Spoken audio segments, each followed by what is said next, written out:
Hello guys, my name is Shubham. I am the artist behind sketch pastry. आज हम textures के ऊपर बात करने वाले हैं। और डिजिटल पेंटिंग का हमारा ये क्लासेस चल रहा है जिसमें हम डिफरेंट चीज़ों के बारे में बात कर रहे हैं।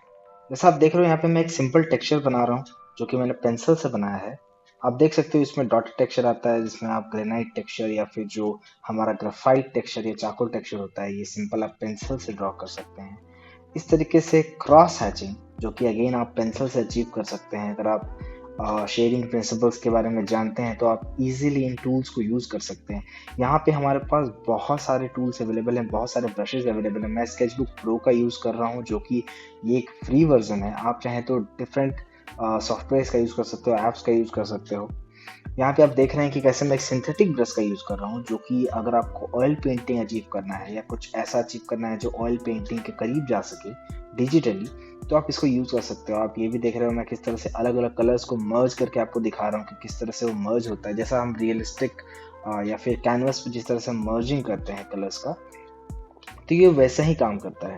इसमें आप देख रहे हो कि मैं किस तरह से अलग अलग ऑब्जेक्ट्स ड्रॉ कर सॉरी कलर्स को मर्ज कर रहा हूँ। ये पैटर्न बहुत हेल्पफुल होता है अगर आप डिफरेंट टेक्सचर्स प्रोड्यूस करना चाहते हैं। आप देख रहे हैं मैंने यहाँ पे सारे कलर्स मर्ज कर दिए। इसको आपको स्मज करना है तो स्मज टूल भी अवेलेबल है जो कि टूल बॉक्स में आपको इजीली मिल जाएगा। आप देखें कि किस तरह से आप छोटी छोटी चीज़ों को ऐड करके अपने ड्राइंग को ज़्यादा इम्प्रूव कर सकते हैं। आप जब यहाँ पे नीचे जाते हो तो आपको बहुत सारे टेक्सचर्स मिलते हैं, टेक्सचर ब्रशेस मिलते हैं, सिंथेटिक ब्रशेस है हमारे पास, टेक्सचर्ड है। तो ये आप देख रहे हैं कि मैं अलग अलग टेक्सचर्स को यूज़ करके आपको शो कर रहा हूँ कि किस तरह से आप अलग अलग पैटर्न ड्रॉ कर सकते हैं। आप कलर फिलिंग किसी से भी कर सकते हो, लेकिन उसके ऊपर अगर आपको टेक्सचर प्रोड्यूस करना है तो आप इन टूल्स को यूज़ कर सकते हो। जैसे डॉटेड टेक्सचर आपको डॉटिज्म करना है या फिर अगर आपको कोई पैरेलल लाइंस करने हैं, आपको कोई स्पेसिफिक टेक्सचर चूज करना है। जैसे कि अगर आपने ब्रशेस डाउनलोड नहीं किए हैं तो ये जो ब्रशेस मैं आपको शो कर रहा हूँ ये फ्री में अवेलेबल है। और ये जो फ्री का जो सॉफ्टवेयर है जो मैं स्केचबुक पर यूज़ कर रहा हूँ, इसमें काफ़ी चीज़ें हैं जो आपको सीखनी है। उसके बाद ही आप पेड वर्जन लें ताकि आपको भी आसानी हो लाइक उन चीज़ों को यूज़ करने का। अगर आपने पेड वर्जन लेके अगर आप उसको यूज़ ना कर पाए तो फिर वो वेस्ट ऑफ मनी हो जाता है। तो आप कोशिश करें कि आप इस तरीके से अलग अलग टूल्स को, जैसे कि मैं यहाँ पे ग्राफाइट पेंसिल का यूज़ कर रहा हूँ जो काफ़ी हद तक चारकोल पेंसिल का टेक्सचर देता है। तो आप इन चीज़ों को यूज़ करें और अलग अलग चीज़ों पे ट्राई करते रहें, क्योंकि दिखने में ये बहुत सिंपल लगते हैं। बट अगर आपने ये जाना कि किस तरह से हमें इन टेक्सचर्स को अपने ड्राइंग में, अपनी पेंटिंग में इस्तेमाल करना है, तो ये बहुत आसान हो जाता है। आप देख सकते हो मैं यहाँ पे वही flat brush, synthetic brush use कर रहा हूँ जैसा मैंने कलर मिक्स किया था। पहले मैंने येलो किया जैसे हम करते आए हैं, फिर लाइट ग्रीन, फिर इसके ऊपर डार्क ग्रीन, राइट। तो हमारा जो ड्राइंग प्रिंसिपल्स होगा, जो पेंटिंग प्रिंसिपल्स होगा, ये सेम रहने वाला है, इसमें कोई चेंजेस नहीं होंगे। जब हम इस तरह से ब्रशेस को घुमा रहे हैं तो ये हमें स्मच इफेक्ट दे रहा है जो हम रियलिस्टिक जब हम ड्रॉ करते हैं तब आता है। मैं यहाँ पेंसिल लेकर के अब पतली पतली लाइंस ड्रॉ कर रहा हूँ जो कि हमें मुझे ग्रास का इफेक्ट देंगी यहाँ पे। और अलग अलग पैटर्न से आप ड्रॉ कर सकते हो। आप देख रहे हो मैं यहाँ पे क्रॉस हैचिंग और हैचिंग का यूज़ कर रहा हूँ ताकि मैं ग्रासेस, ये जो बुश है इसका जो फ्रंट पार्ट है इसमें थोड़ा सा टेक्सचर प्रोड्यूस कर पाऊँ। तो इस तरह से अगर आप टेक्सचरिंग प्रैक्टिस करते हो छोटे छोटे ऑब्जेक्ट्स पे, ग्रासेस हो गए, बॉल बॉक्स हो गए या सिंपल चीज़ों पे, तो आपको इतना आइडिया होगा कि किस तरह से किसी सिंपल 2D शेप को आप टेक्सचर दे करके और शेडिंग करके या कलरिंग करके किस तरह से 3D कर सकते हो। जैसा आप यहाँ पे देख रहे हो कि मैं एक फेस पेंट कर रहा हूँ। मैंने सेम पेंसिल का यूज़ किया है और पेंसिल का यूज़ करके मैं इसके पूरे फेस को कलर करने वाला हूँ। तो मैं पेंसिल को थिकनेस इंक्रीज करके मैं पहले पेंसिल से जो बेसिक जो हेयर का मार्किंग है वो कर रहा हूँ, देन डार्क कलर लेके सेम चीज़ को अगेन आउटलाइन कर रहा हूँ। तो पूरा फेस मैं पेंसिल से ही करने वाला हूँ। आप चाहे तो किसी पेंटिंग को पूरी तरीके से आप कर सकते हैं पेंसिल में, या पूरी तरह से सिंथेटिक ब्रश में कर सकते हैं, या फिर किसी चाकुल ग्राफाइट पेंसिल से कर सकते हैं। आपको टेक्सचर्स उसी हिसाब से प्रोड्यूस मिलेंगे, आपको उसी हिसाब से मिलेंगे जो टेक्सचर्स आप चाहते हो।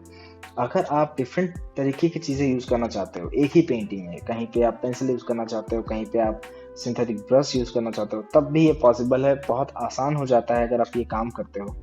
आप यहाँ पे देख रहे हो किस तरह से मैं बड़े बड़े मार्किंग्स कर रहा हूँ और उसके बाद फिर मैं उसको मर्ज करने की कोशिश कर रहा हूँ। आप चेहरे को आराम से नोटिस कर सकते हो किस तरह से एक डॉटेड टेक्सचर आपको देखने को मिल रहा है। और ये डॉटेड टेक्सचर मैं प्रोड्यूस करना चाहता हूँ इस पेंसिल से, दैट्स वाई मैं पेंसिल यूज कर रहा हूँ। अगर मुझे स्मूथ करना होगा तो मैं स्मच टूल का यूज करूंगा और इसे स्मूथ कर दूंगा, राइट। तो ये बहुत सिंपल हो जाता है। हमारे चैनल पे और भी क्लासेस अवेलेबल हैं जो हम डिजिटल पेंटिंग के ऊपर अभी कंटिन्यू कर रहे हैं।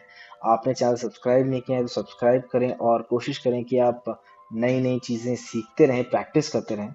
यहाँ पे मैं अगेन एक चारकोल पेंसिल ले रहा हूँ, राइट, चारकोल टिंट पेंसिल ले रहा हूँ, जो कि आपको जो ये जो टूल बॉक्स है यहाँ मिल जाएगा।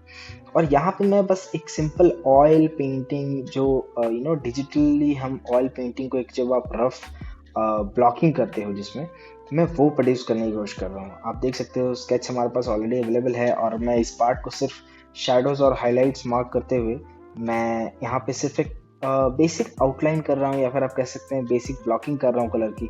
आप इन ब्लॉकिंग्स को करके धीरे धीरे आगे बढ़ सकते हैं और इनको फाइनल डिटेल पे लेके जा सकते हैं, तो आपको जो इफेक्ट मिलेगा वो वैसे ही मिलेगा। यहाँ पे जो मैं लोअर सेक्शन को पेंट कर रहा हूँ ये काफ़ी ज़्यादा लूज है, राइट। हम ऑयल पेंटिंग करते हैं या फिर कभी एक्रेलिक्स में भी ऐसा काम करते हैं तो हम देखते हैं कि हम किस तरह से लूज स्ट्रोक्स लेते हैं, वो भी अपना अपना स्टाइल होता है। अगर आप फिनिश पेंटिंग चाहते हैं, रियलिस्टिक पेंटिंग चाहते हैं, तो उसके लिए आप अपने हिसाब से टूल लें, फिर उसको स्मज करें ताकि वो पूरा स्मूथ हो जाए। बट यहाँ पे मैं एक सिंपल टेक्सचर प्रोड्यूस कर रहा हूँ जहाँ पे मैं कोशिश कर रहा हूँ कि जो डार्क एरियाज हैं, जो लाइट एरियाज हैं, जो मिड टोन्स हैं, उसको मैं अच्छे से मार्क कर सकूँ। एक बार वो मार्क हो जाएंगे तो मेरा जो पर्पज़ है मार्क मेकिंग का, जो हम बड़े पेंटिंग्स में या कैनवस में करते हैं, वो कंप्लीट हो जाएगा। तो आप बेसिक चीज़ों पे प्रैक्टिस करें। ये वीडियोस जो मैं बना रहा हूँ बिगिनर्स के लिए ही बना रहा हूँ ताकि वो बेसिक से स्टार्ट करें। हम जनरली क्या होता है कि अच्छे अच्छे वीडियोस या फिर बड़े आर्टिस्ट की वीडियोस देख करके इंस्पिरेशन तो बहुत ले लेते हैं, पर हमें पता नहीं होता कि हम कहाँ से स्टार्ट करें। और आप बहुत सारी चीज़ें ऐसी करती हो जो आपको नहीं करनी चाहिए। आप प्रैक्टिस नहीं करते उतना, या फिर आप उतना सोचते नहीं। आप डिजिटल पेंटिंग का मतलब ये नहीं है कि आप अपने ड्राइंग प्रिंसिपल्स को भूल जाएं।